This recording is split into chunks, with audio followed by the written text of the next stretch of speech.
Well, good afternoon and welcome back to another live iThemes training event. My name is Nathan Ingram. I'm the host here at iThemes Training, and we are joined today by Rebecca Gill. Rebecca is one of the leading experts in WordPress SEO, and for the last few years, we've introduced her here on iThemes Training as the president of Web Savvy Marketing. But Rebecca, you've had some major changes happening in your professional world the last few weeks. You want to tell us a little bit about that? Sure. Some of you in the chat and online already know about it, and to many of you it's new. So, and I know you probably have some questions because we've been doing training for so long together. I think this is probably like 2 years I've been doing free iTheme webinars, which I've thoroughly enjoyed them. But yes, Nathan, about 4 weeks ago, I accepted a position at Imagine, which is a digital marketing company based out of the Boston area. And they focus on healthcare and technology and B2B types of clients. And of course, it is WordPress websites that we build. And I am the new vice president of digital marketing services there, which means I am heading up their SEO and pay-per-click groups. And so, yes, that's been my new role. I still have Web Savvy Marketing, and I still have the courses online for sale, and I still will be doing free training. So please don't think that this is going to go away. I do need to get my feet wet, but I would definitely love these types of training sessions, and I absolutely plan on doing more in the future, both for iThemes and for Imagine as well. All right. So, yeah, congratulations, Rebecca. A lot of congrats happening there in the chat. It's a big new role for you, and we all wish you great luck in that role. So we're going to be talking today about the Yoast SEO plugin, which is one of the most popular plugins for WordPress. If you are just joining us in GoToWebinar, lots of folks have just piled in. Let me invite you once again to head over to the chat room at ithemes.com/chat, ithemes.com/chat. If this is your first iThemes webinar, I notice a lot of names I don't recognize on the attendee list, and that's awesome. One thing we do a little differently than other teaching platforms is that we do have that live chat. So we don't use the questions feature in GoToWebinar. Instead, we have that chat over at ithemes.com/chat. Ask your question as we go, and I'll pull that off to the side and save that for Rebecca at the end for a good Q&A session. It's always helpful to me if you preface your question with the word question in all uppercase. That way I'm sure to see it, and we'll get that saved for Rebecca as she wraps up with a good Q&A session. So with that, I think, Rebecca, we're ready to dive in. Let's talk about Yoast SEO. All right, excellent. Now, the reason I wanted to do this webinar today is because I go into a lot of existing WordPress websites that are using the Yoast plugin. But unfortunately, they are not really using the Yoast plugin. It's there, it's installed, and typically, if it's used, I would tell you about 10% of it's used, and a whole lot of usage is wrong.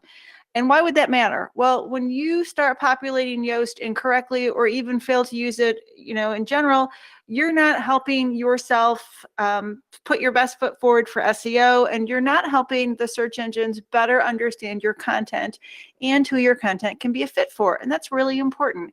And the reason I love the Yoast SEO tool is because it makes it easy for you to put your best foot forward with SEO. And it's designed to help you as a human know what to do with SEO to help the search engines understand how to use your content. So that's basically what we're going to go through today.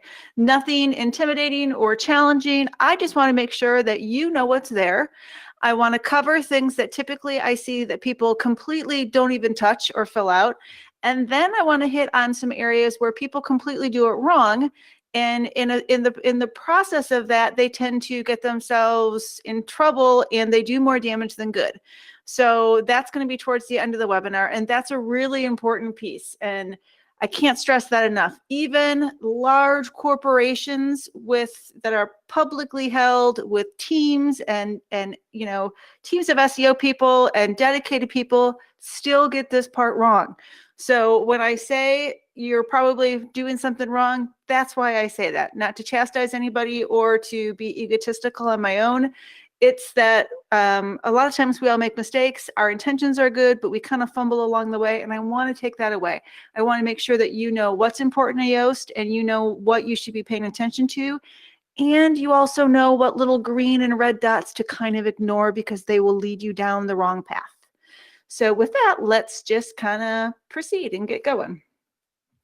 Okay, so first and foremost, we all know that Yoast has traditionally had that green, red, orange, or yellow, I can't remember what the middle one is, dot. And people focus overly on that green dot, right? Thinking that if they get those green dots to appear, they are going to be at the top of page 1 in Google. That is not the case, my friends. Those green dots are there to help you and to make sure that you are considering some SEO tactics along your SEO journey.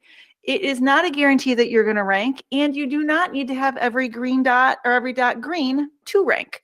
So two things right there to take away. A, just because you have your dots all green does not mean you're going to rank. And then B, if you get all your green dots active and live and all pretty for you, it doesn't necessarily mean you're doing the right thing.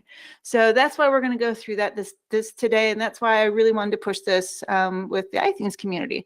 So what are we going to cover? Well, we're going to talk first and foremost about the free SEO plugin, how to use it, what are the settings, things like that. I'm going to hit you with just a short list of where people make mistakes, and I'll be mentioning other things along the way, but there's a couple of core areas where I see common mistakes, and I just want to make sure that I'm drilling those home for you. Then we're going to talk about the premium sessions you might want to consider. And you'll notice when I get to one of these slides, there's going to be an affiliate notification, just a little notice. And guess what that notice is going to be? It's going to tell you there is none, because I am not an affiliate of Yoast. I make no money by talking about these plugins. I train people on them and I encourage their usage because I know they can help real humans do better SEO. And that's, so I'm throwing that out there right away so you don't think this is a pitch or a sell for Yoast. I have no connection to that company other than just being their user, but I do believe in the product and I want to show you how you can use the product to your advantage. Okay, so first and foremost, let's talk about the free version that's available from WordPress.org. That's very easily installed into your WordPress admin panel. What does it include? Well, it's got optimization for one basic keyword phrase. You can preview what your meta title and your meta description will look like in Google search. It's got a readability check. It will check things like how many inner text links you have. It can help you with breadcrumbs. Breadcrumbs, my friends, are very important to SEO. Search engines and humans both love them. It can help with some RSS control. It can provide canonical URLs for you and allow you to override these on a URL basis. It can actually create robots.txt file, and it always throws me off how many people don't actually have this little guy available for the website and don't even know it's available within the Yoast plugin. It'll create excellent XML sitemaps. Those XML sitemaps are super important because they are your connection to the search engines and to tell the search engines exactly what content you have available for them and what you want them to come check out. It can help you control your htaccess file, which is a server-based file. And that is controlled typically and programmed by people smarter than me because it has code implementations. It can actually create some basic knowledge graph data. If you've ever been with me on the webinars before where we've talked about the knowledge graph, Google is pushing that more and more. And it is something that if you don't know what it is, you need to become knowledgeable in it, because basically it is a process that Google utilizes to better understand the world and how search can connect to the world and be used to interact better for us humans. It is on the search engine results page all the time right now.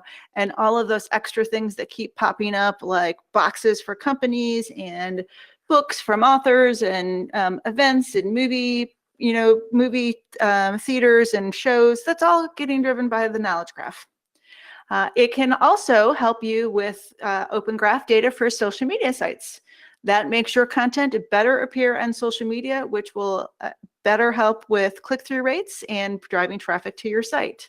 A couple of important things is it can help you validate and connect your website with Google Search Console and Bing Webmaster Tools. And I'm betting most likely if we were to look at the chat and I were to say how many people are not using Bing Webmaster Tools, there would be a whole bunch that would raise their hands. My friends, you need to make sure that website is connected to Google Search Console and Bing Webmaster Tools. And I think I'm actually doing a webinar on Bing tomorrow, now that I think about it. So if you don't know what to do with Bing and you've never even thought about it, go over to my RebeccaGill.com site, register for that webinar so we can get you educated on it and we can make sure that Bing and Yahoo are pulling content from your site. Yandex is a search engine overseas meaning not in the US. It doesn't apply to most US websites, but it does apply to sites overseas. And if that is within your region, then that is something that Yoast can help you with.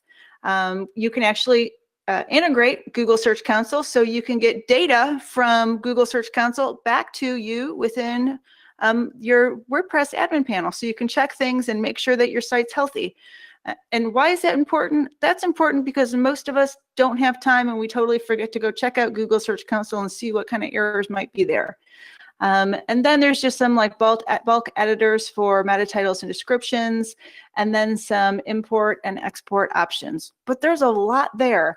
And if I were to ask you, how many of those are you actually using? I'm betting if you look at that list, you're not using probably more than a third of those, and a third would be most likely generous because just a lot of people haven't been made aware of what's really available in Yoast, and it's a lot of goodness. So you're not most likely using all of them, and I don't want you to worry because you're not alone, and we're going to hit the most important ones today. So let's kind of just break down the core components of Yoast. We've got the configuration wizard, which for a lot of people, as you install the plugin for this first time, that'll go through and do a Q&A with you for setup. People like me who are old and have used it for, numbers and numbers of websites, I don't like that because I want just to get into the fields that I know what they are and stop populating stuff. But I'm not normal. We all know that. For the rest of the world, the configuration wizard is a perfect guide to get them set up. And again, if you're brand new to using Yoast, I would encourage you to try to use that wizard because it will help you fill in a lot of the fields. And then once that wizard's done, you can actually show the rest of the fields and go through and modify things that you may or may not have done within the wizard setup. There's some general settings where just kind of getting started items, and we're going to look at those today. Search appearance is the way you can help control what is actually going to appear in the Google search engine results page. And then we have Google Search Console, which is that integration to Google Search Console and the data that Yoast is pulling in from that into the WordPress admin panel. And then we've got some social information and then some of those technical tools. But we're going to hit them one by one, so don't worry about that. We are now back into the general settings of Yoast. And again, I'm just going to go through the slides and then we're going to jump into the actual software. So I like to present slides when I'm doing demonstrations like this because I want you to have a takeaway so that you don't feel like you have to take a bunch of notes. So we're going to hit in the slides, the main things, and then we're going to go over to Yoast and we're going to look at those live. So those general settings, the things that a lot of times are configured as you go in through the wizard, is that wizard itself, which you can kick off or you can ignore it like I do. You get to turn features on or off to say, I want this to appear and I don't want this to appear. I love that because sometimes things just don't apply. One of those is the readability scoring. The readability is an option and it just helps make sure that your content is very readable for the average person coming to the website.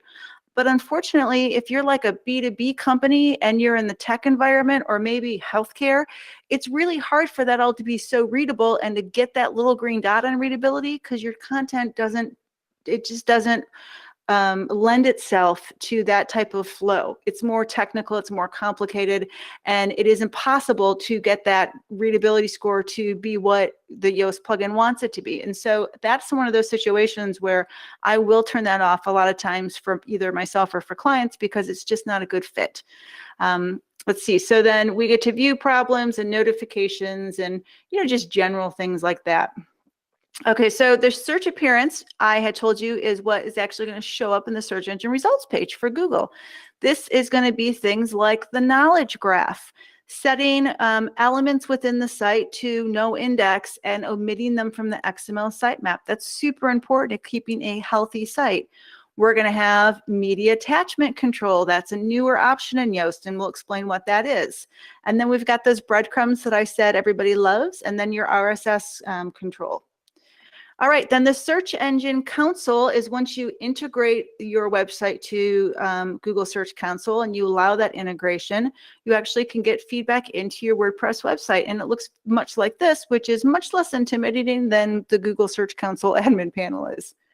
And then finally, we just have some social profiles that we can populate and a very few settings to help us better appear in search. And while these are so easy to set up, I would tell you in 95% of the websites I go into, they are never even touched.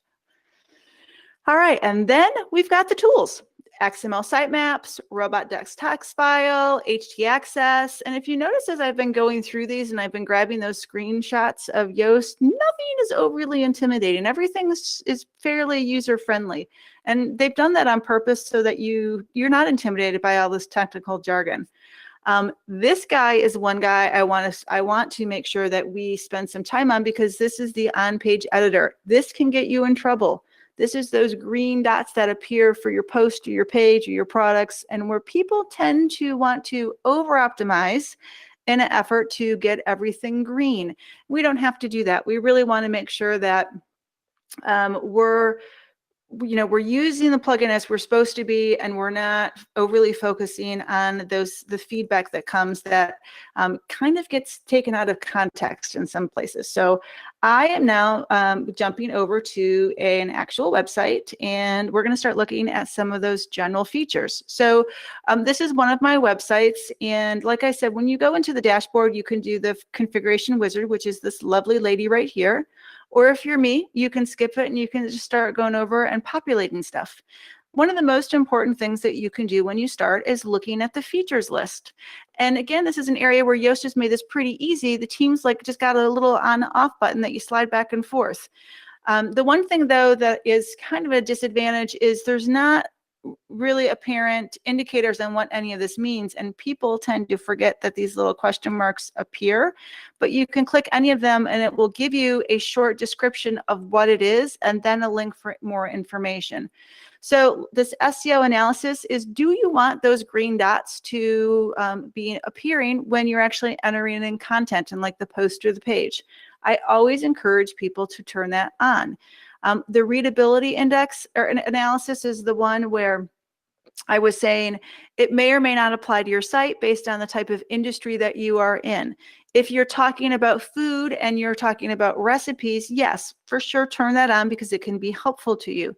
If you are talking about astrophysics, you might want to turn that off because it is going to be difficult for you to reach the green signal because your content is complex and you are talking about context at a higher reading level just because you have to because of the way the content is.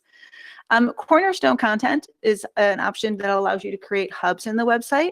So you can have like content hubs, and when you turn that on, the plugin functionality is going to shift a little. It's going to want you to have more content than you would normally have it suggest. And it's going to want you to link into that content and really make sure that is the hub of a specific topic. You can or cannot use that. You don't have to have that turned on to have cornerstone content. You can just know you've got content in your website that is super important and it's the hub, and this indicator doesn't need to be flipped on. So the link counter is something that you can turn on and have the website go through it and start evaluating how many times you're linking into content. Very helpful because we know, or SEOs know, that orphan pages are not good. And you're probably all thinking, what is an orphan page? An orphan page means you have content on your website that nobody links into. So it is basically an orphan. It's kind of sitting out there without parents and without anybody else. And there's no interaction of that page or post with anything else on the website. And the reason that's bad is because the search engines aren't typically going to get to it to crawl because there's not going to be a path over to it. And when there's an absence of links, the search engines assume those pages are not important, and therefore it will not be inclined to rank it like it would a page with lots and lots of links. So for that respect, that is a good one to turn on. Your XML sitemap, I always encourage you to turn this on. There are other plugins that can create XML sitemaps for you, but there's not really a reason to do it because this is a service of the Yoast plugin, and the Yoast plugin does a very good job at this. So I would encourage you to use the plugin to do this. You might be wondering, where the heck is your XML sitemap? Because it's no longer present within the plugin settings like it was. To get to that, you just have to hit this little question mark guy and then come over here, and you can open it up in a new tab, and then you see the XML sitemap for yourself. Again, that's kind of a hokey place to put it, but you know, that's where it is. So in case you lose it, which you might, you just come back and know, you know, that's present. This integration will just check to make sure that your website's available to search engines. I have other things that do that, so I have this turned off. And then we have the admin bar. Do I want the Yoast admin bar or the toolbar at the top to show up when I'm on the live site and give me some indicators? And then you've got some security prompts you can have as well. None of those are very intimidating, but it does take you a second to kind of look through them to make sure that you are utilizing what you want to utilize and you're turning off the things that aren't going to be pertinent to your website. Okay, so if you are setting up Google Search Console or Bing Webmaster Tools, it is going to ask you, or both of them are going to ask you to verify your site with the search engines.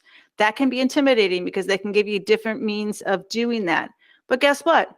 All you have to do is take the little code they give you and drop it in here, save your changes, and then flip back over to the search engines and say verify, and they will see that code, and you are now good to go. If you are using a web host that has caching going on, you might want to clear your cache after you save this data right here. There are certain search engines like WP Engine where I have to clear that cache for the search engines to pick up those changes. That doesn't mean WP Engine's bad, just the opposite. They're caching your site to make it faster. So it just means that you have to kind of clear out those residual files so the new ones can come in and the search engines can see your numbers there. And that's it. So from the general standing point, not a lot there, but again, very important that you're actually looking at them. So now let's go to search appearance. Search appearance is where you're going to determine some things and how you would like the search engines to view your website. Okay. So first and foremost, the knowledge graph. Remember I said that knowledge graph is present and Yoast is actually helping you appear in search with it. Now, for some reason, nobody fills this out. And all you have to do is come in here and say, are you a company or a person? And put your company name and then assign your logo, which you can actually pull right from your media library, or you can upload it from your desktop. Now, why is this important? Well, this produces structured data. Structured data uses schema language to be able to tell the search engines a little bit more about you and your website and who your website is about. And in this case, I'm using my Web Savvy site as an example, and it's saying, okay, I understand this website is Web Savvy Marketing, and it is a company. And that is, you might think, well, doesn't it already know that because it's got the website? Well, it does, but it doesn't. Again, structured data uses schema, which is a common language that the search engines, not just Google, but Bing as well, utilizes. It helps them better understand the world. And they're pushing us more and more to use that. So it is something that you want to make sure that you are starting to adopt. And you can't run from structured data and you can't run from schema. So it is in your best interest to start learning about that. The good news is the Yoast plugin in current releases and moving forward with Gutenberg, it's actually starting to put some structured data into the plugin, which is wonderful because it will help you, adopt structured data and start utilizing it more and more in your website. Okay, so the next tab is content tabs. This is where you are basically going through and telling the plugin what you want it to do with specific pieces and parts of your website and your theme. If you purchased a theme from like Theme Forest, and it has all of these options and all of this stuff in it, this could be huge.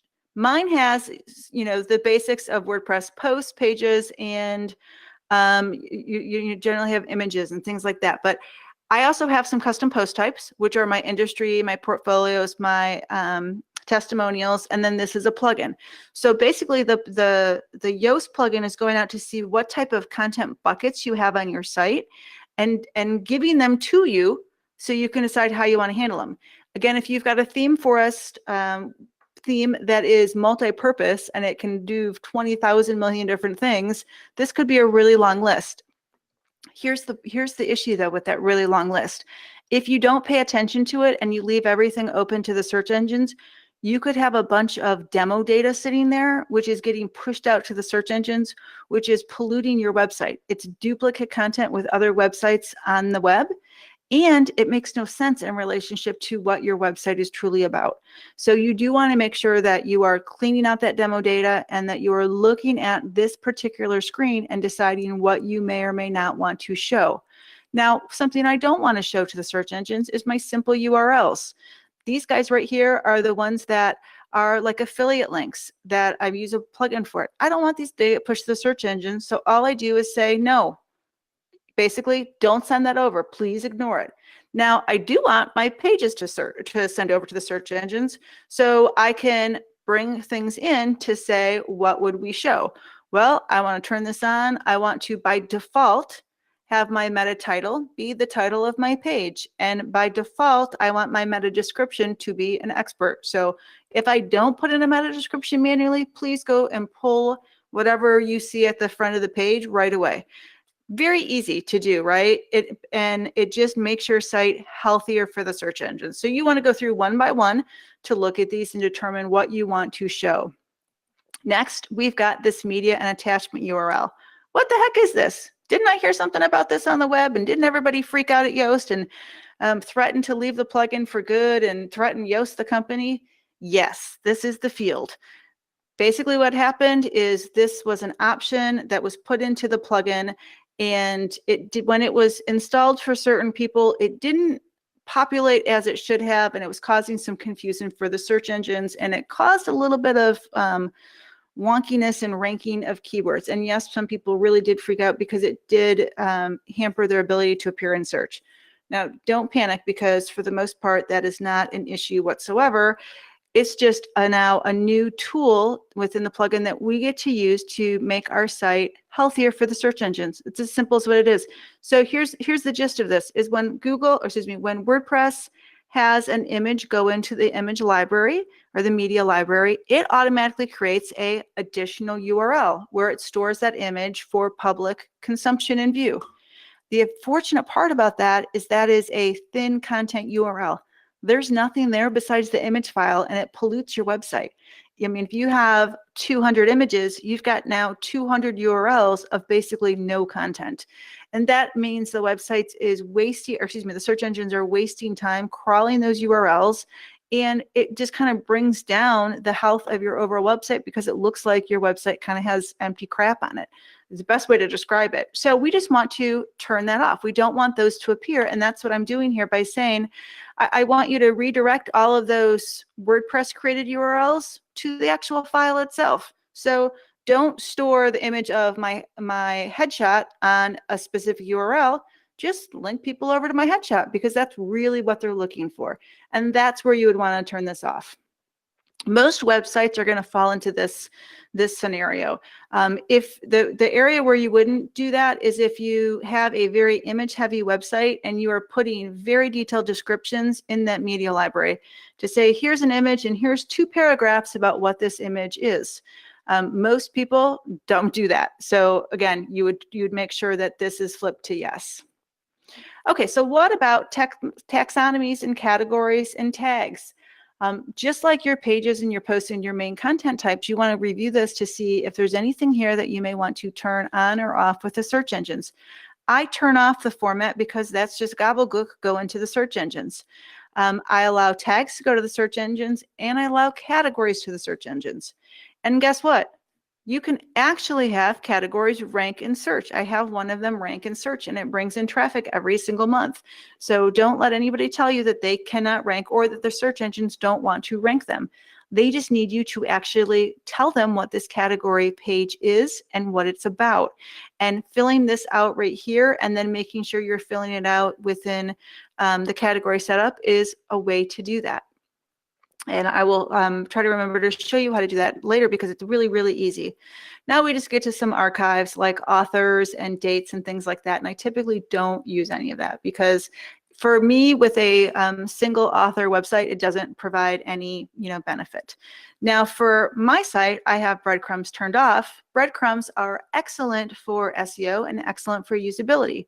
To utilize them, you would have to have content silos active on your site. If you don't know what a content silo is, I would encourage you to search it up on Google. You'll see me probably show up at the top of the list explaining what it is. I also have a video webinar on this within my YouTube channel.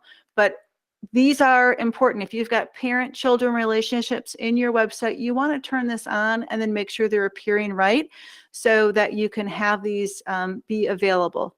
And guess what? A little bonus of this, remember I was talking about structured data before? Structured data can actually be within breadcrumbs. And again, those are tidbits of information in the search engine's preferred language, telling the search engine how your pages interconnect in the architecture of your site. So it makes it really, really powerful.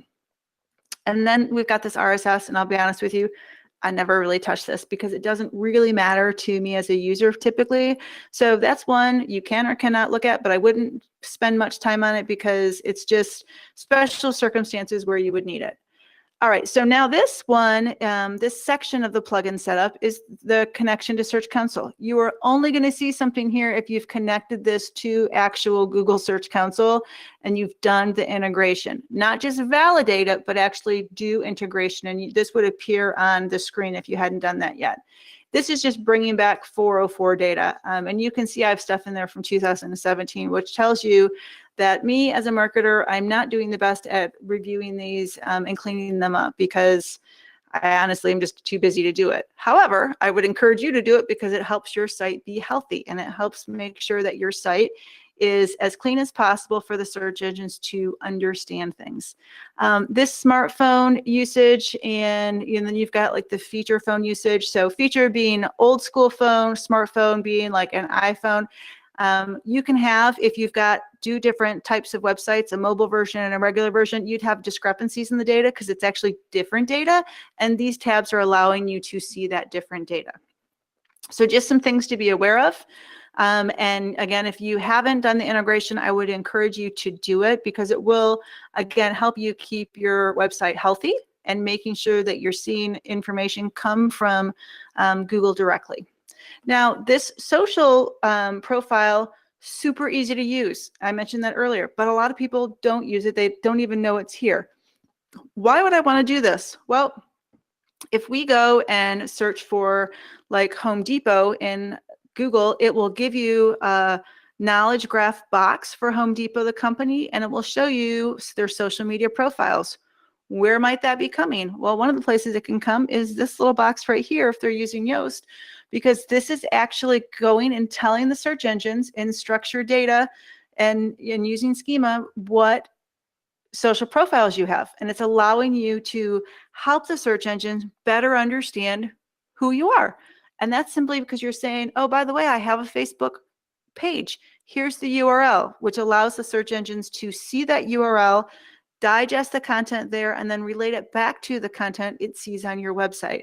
So very important because one thing Google has always been pushing is your website isn't your entire web presence. Bing says the exact same thing, and I talk about social profiles in Bing tomorrow. They want to know who you are on the web as a whole and who out there besides you cares about your website. And by filling out some of this data, you help them connect those dots and really get a better picture of who you are.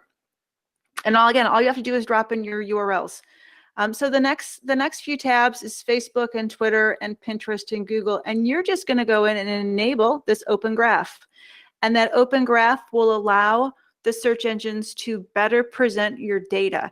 So like I have this turned on for Twitter, and I say that when I share a post from my website, or if someone else shares a post from my website, I don't just want the title of that post to appear. I want the title plus a featured image that I might have attached to it to appear. Helps with click-through rates, helps people get a better idea of what that tweet is about. good all around. And all I had to do was come in here and turn that on and flip over that little guy with the drop down. Now, I would encourage you, if you're sitting hanging at your desk and you're multitasking, stop multitasking. Look at the screen, jump over to your WordPress admin panel, see if this is populated on your side. Because while I go through the next pieces and parts, you could just populate this for yourself, and that's one less thing that you have to worry about. All right, so let's hit the tools. What are in the tools? Well, those things that I talked about earlier, which are the more technical aspects, like your robots.txt file, your htaccess file, some import export options, and then the bulk editor. And then we've got the links and the internal linking that you can analyze and run. I definitely encourage you to run these guys right here. If you haven't hit analyze, make sure that you do and actually look at the data, because data will start appearing for you, and I'll show you where they're appearing in just a second. Again, really important for you to understand the health of your website. And that's what this plugin is trying to do. It's just trying to make sure that it's giving you bits and pieces of data, which will help you see the website's overall health, the health of individual pieces of content, and allow you to make improvements to better your position in search. Why is that all important? Well, if you've ever been on my training before, you know that I always say, and I love to say it a lot, is that one thing that Google has said about SEO that I thoroughly love is that SEO is a journey and it's an ongoing effort. And it's those small incremental changes that you do to improve the health of your website that makes your efforts with SEO successful.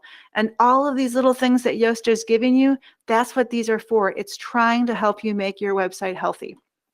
And a lot of them don't take a lot of work. It's just understanding what they are. So let's quick go into categories. And you'll see that if I go into categories and I pull up a category, you're going to see I actually have data. Now, a lot of you probably didn't even realize this was here. You just probably created categories or tags and didn't actually go into the edit once that's done. But guess what? If you come in here, there's actually a box down here that you can put in a focus keyword, and that you can, optimize your meta title and your meta description. And then you can put in some information to show at the top of your category page. When I said earlier that category pages can rank in search, they can, but you have to go through the effort to make sure that you're telling the search engines what these categories are, and you're giving them some information just beside your post list. It doesn't take very long to actually fill this out. And guess what? Again, they can rank. All right, so now let's jump over to the post list. This looks similar to the page list.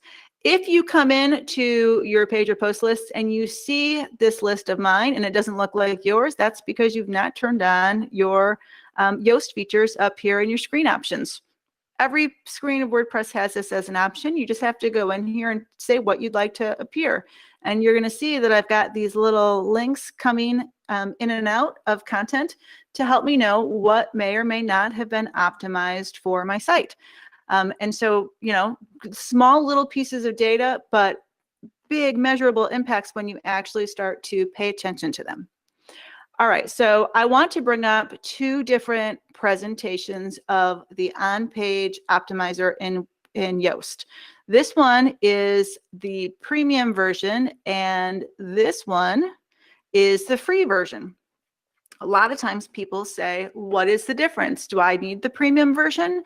And I would tell you years ago, I would have said no, but now I will say yes, because it does offer some advantages. So first and foremost, the free version, what does that do? Well, that allows us to come in to this little box, and I can actually put in a focus keyword phrase. I can only put in one at this point because it's the free plugin. But what that allows the plugin to do is it starts to grade how I've done with optimization. Things I've done right turn green down here. Things that I could make improvements are orange, and then problems are red. Now, a lot of people either don't fill this in right or they don't fill in at all. Again, this is for one phrase. You can't use commas here because this isn't meta keywords. This is different. It's the focus keyword.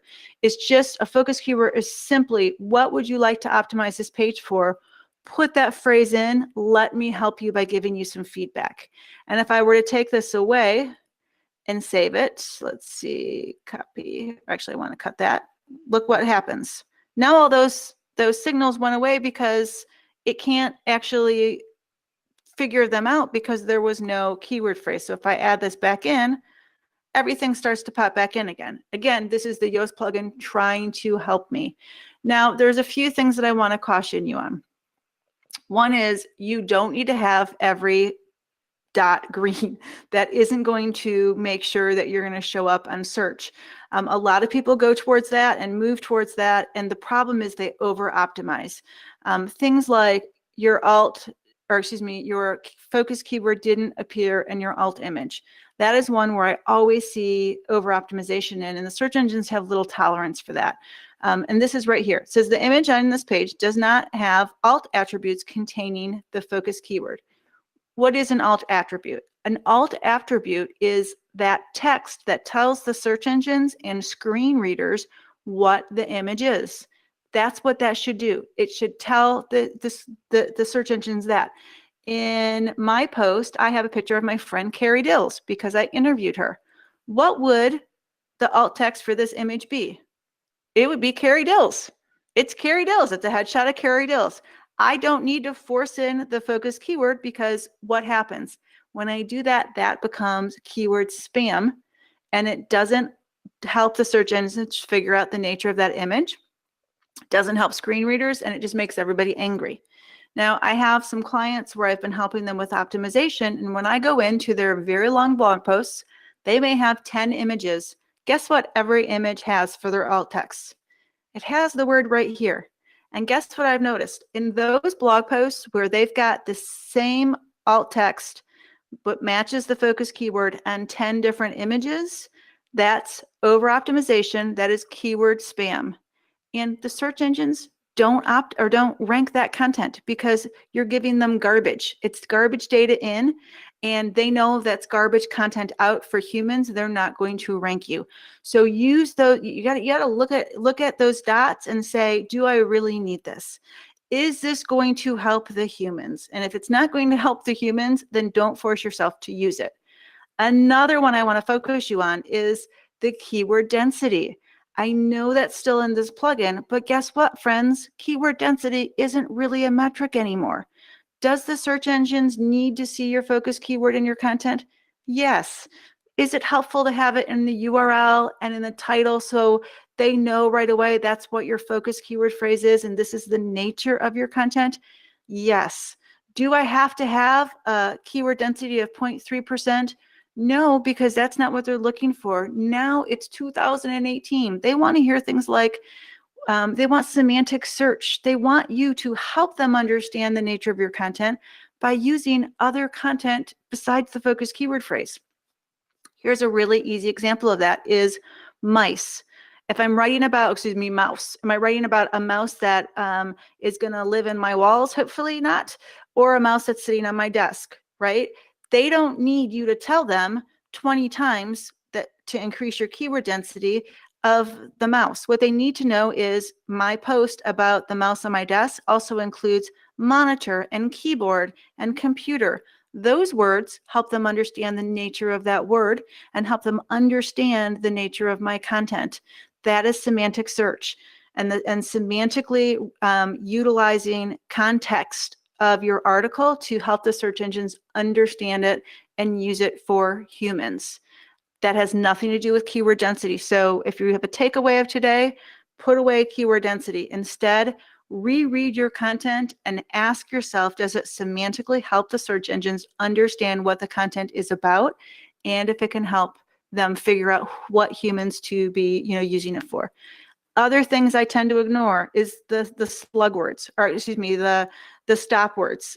Google is smart enough to know that a and the and those kind of things and use them interchangeably. It doesn't really need you to take all of those out. So don't get caught up on that. That's like a consideration right here. Things I do look at though, and I forgot to do it here, is this URL should be shorter than longer because it's easier for humans. It's easier for search engines to crawl. We want to make sure that my keyword phrase is within the title, in the URL, in the opening text of the content, because again, reinforces what this is about. I want to have good semantical usage of my subheaders and have an outline to that So it helps the search engines understand the nature of my content. That is what you're trying to do, and that's what this plugin helps you do, but don't get caught up in chasing the green dot. It will lead you down a path of no good. All right, so let's look at the premium version for a little bit. Premium version, very similar, but the difference is I can add multiple keyword phrases. So instead of just having one here, I can hit add and I can add another one and optimize for those. Great for larger organizations and things like that. It also has internal linking. It will start suggesting me links inside my content and my site that I could utilize to keep people on the site and to increase interlinking and increase the signals within my site. And it does that by looking and reading this content and matching it up to the other content on my site. Very super sophisticated, super cool. That's a great reason to have that premium version available to you.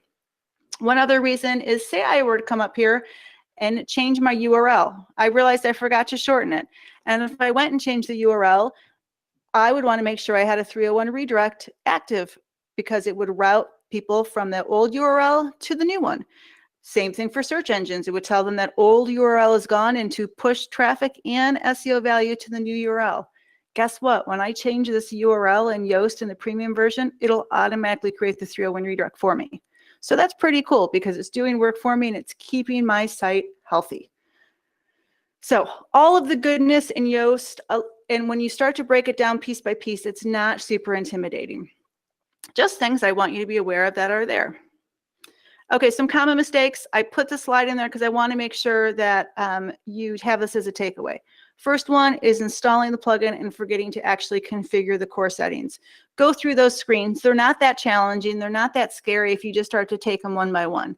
The next one is not reviewing your XML sitemap settings and those no index features and just kind of sending that stock theme crap over to the search engines and pushing that to Google Search Console. We don't want to do that. I want you to make sure that you connect your XML sitemap to both Google and Bing and validate those websites with the search engines via the Yoast plugin. That way you have that direct connect with the search engines and they know every time that you add, change, or update content. Don't confuse focus keyword with meta keywords. Meta keywords not been used by Google for about 10 years. We want the focus keyword, which is just an option for you to use to help you figure out how to best optimize that content from an on-page perspective. Another mistake is people adding the focus keyword, but actually not even looking at the, the dots. Have you done something or have you not done something? Don't chase the green dot because that leads you to over optimization and that's going to do way more damage than using the plugin at all. And then the last one is I showed you that screen list at the very top where I could go up to those screen options and kind of change what I see in my list screens. Do that so you can actually use the plugin better because then you can see lists of your keywords and you can sort by them and it becomes very, very powerful. So one thing I do want to talk about real quick is Gutenberg. This is the new major update to WordPress. All I'm going to say here is do not stress about this when it comes to SEO. The Yoast team is already working on it. They're rolling things out in updates. They've actually been adding structured data features to the plugin because they can with Gutenberg, and that's all goodness. So fear not Gutenberg, fear not how it's going to relate to SEO. Know that the Yoast team is on it. They're working at that functionality. They've got your back, and just pay attention to the releases that are coming out and that notifications from the Yoast team, and you'll be prepared from an SEO standpoint. Okay, some available Yoast sections. Remember I said affiliate disclosure? There is none. I don't receive any money. I just want to quickly talk about what's available so you know what you might want to take advantage of. The premium, I walked through that already. Here's all the things that you can do with it. Definitely encourage you to do it. It's like $90 or something a year. Definitely, in my mind, worth the money. Video SEO. If you are using videos heavily on your website and your website is very, that's just a dominant content type, you should consider the Video SEO plugin because it will help you optimize your videos for search engines with enhanced sharing. It'll help you better promote your videos to Google. It helps make videos responsive, and then it supports other plugins. If videos are just something that you do once in a while on the site, you don't need this. This is just for very video heavy sites. Local SEO. If you are a local company and local's your bread and butter, consider getting the local SEO plugin. It adds in structured data for local businesses. It helps Google better understand that you're the local pizza, joint on the corner, what your hours are, that you do sell pizza, things like that. Super important for local businesses. It supports one location and multiple locations. I encourage any client that I've had who has a local presence and is focused on that local market to utilize this plugin. If you're using WooCommerce, please, oh, please, oh, please go buy this extension and put it in. Why would you want to? Well, the biggest one is it produces that structured data for the search engines. It tells the search engines that your product is a product. It's something that you sell. It'll give information like reviews and pricing and availability. It helps with the open graph on social media sites. Again, super important to everybody understanding the nature of your content and the fact that it's a product and something that you sell. WooCommerce and local can get blended together, and Yoast has another extension that allows you to marry those. And it just goes a little bit step further to have maps and routes and opening hours and delivery pickups and things like that. So if you're like the local bike shop, right? So you're using WooCommerce, you sell online, but you also have a brick and mortar store that people can come and buy the bike at, this would be for you. If that's not the case, completely ignore it. And then news. This is for really large websites, right? If you've got a blog on your website, this isn't for you. If you've got press releases on your website as part of your company announcements, this is not for you. This is for sites like CNN.com and large news sites that really want to push their content over to Google News and make sure that Google understands the nature of their content. And that's where this would come into play. All right, Nathan, that's all of the slides I wanted to go through, and we have time for questions if people have them. Awesome. Yes, there are just a few questions that have come in throughout the course of the hour. Thanks for some great information today, Rebecca, by the way. That was really good stuff. So let me just start at the end of the list, covering some of these add-ons that you just mentioned. There were a number of questions in the chat about those. So like the local SEO, the video, WooCommerce, etc., do those depend on the Yoast SEO plugin to be installed? Yes. So you would install Yoast first, and then you would install these additions. Gotcha. Ben wanted to know if you have a brick and mortar store and doing e-commerce, is it okay to use the local SEO add-on? Say that again. If you've there's a brick and mortar store and they do e-commerce. Should you use the local SEO? So the brick and mortar store itself can use the local SEO plugin because that will tell Google what that store is about, right? Then you've got the WooCommerce plugin, which is the online store.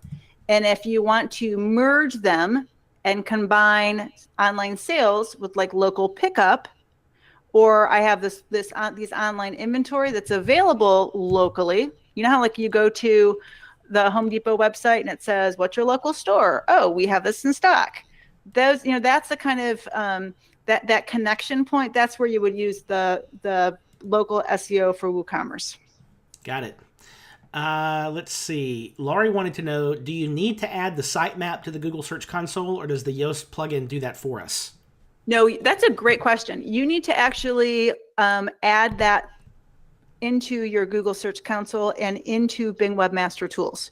And all you do is you go and you pull that link from inside WordPress, like I showed you on that question mark, grab that link and drop it into both. And you drop in the main XML sitemap. So the XML sitemap, if you have multiple content types, will create like children sitemaps to say, this is my sitemap for posts, this is the one for media, this is the one for pages. You don't do all of those individuals, you do the main one so that as you add or remove content types, the plugin will do the work for you. Perfect. And again, if you have a question you haven't asked, ithemes.com/chat is the place to ask that question. Roy would like to know, if your theme already has breadcrumbs, do you recommend turning them off and using Yoast breadcrumbs instead? Here's my question would be, does your local theme use structured data in those breadcrumbs? If it does, and those validate with the search engines, power on. If it doesn't, and there's no breadcrumb structured data there, then consider using Yoast. Great answer. Let's see here. Vicky would like to know, and this is a great question. So, when you get to search appearance, then taxonomies, and there's that setting to keep or remove the category prefix, what do you think about that? For the URL structure? Yes, exactly. Okay. We'll talk about Beverly, who's one of my favorite clients I've ever had, because Beverly was just so sweet. Beverly is a blogger. She always had the category in her URL, and that can be very beneficial because that can create very nice breadcrumbs, right, for humans and in the search engines. The problem is Beverly would shift her intent of the blog categories and add and take away categories all the time. And when she was doing that, she was resetting her URL structure for her posts. And when she did that, she would lose all her existing SEO value and her traffic that was coming in. So if you are going to include your category in your URL structure, you need to make sure that you are not going to be changing those categories often and reassigning posts to categories, because you can reset the URL and you can reset all of your SEO along with it. Wow. So that's the caution. If you don't fall into that scenario, then, and like your categories are what they are and they're not going to change, and it's not going to extend your URL and make your URL super long, then feel free to use them. But I throw out those two caveats because you can derail your efforts if that happens. Awesome. Alicia just asked about a video for schema, and earlier, if you scroll up, Alicia, several folks had that same question, and I dropped in a link to a previous webinar that Rebecca did on schema. You may have to scroll up and go backwards to find it, but it is there. And I tried to make that webinar very easily digestible. It's got the slides are all in Scooby-Doo and Scooby-Doo characters, because schema and structured data can feel really intimidating, and I wanted to take away the intimidation. But keep this in mind. The search engines are becoming more and more reliant on it all the time, and it's not something that's going to go away. They're only going to continue the usage of it, and Google keeps pushing out little increments to how it's using it and changes to how it's using it all the time. So it is using it, and it's using it more and more all the time. So make yourself knowledgeable about it, at least about what it is and if it applies to your site and your content. Gotcha. And that webinar, you can just Google it. It was called Taking the Scary Out of Schema. If you Google that, we'll probably be at the top of the list on training.ithemes.com. Here's a question from my own worst enemy. She wanted to know, do you have to always click the count links, or once you do that, does it keep track? I think you only click it once and then it tracks it after that. All right, question from Roy. Are exact match phrases essential or recommended when it comes to, I guess, getting the green or yellow lights in the Yoast SEO plugin? It seems that Yoast gives no credit for keyword variation. No, Yoast isn't going to give any credit to keyword variation, because that's why it wants you to buy the premium version, so you can have that. But so now let's say purple cats is my focus keyword phrase. If I say fat purple cats, that's a variation, but the keyword phrase is within it, Yoast is going to count it. If I say purple cat, singular, Yoast is not going to pick it up. So, you keep that in mind, and that is one of the advantages of, the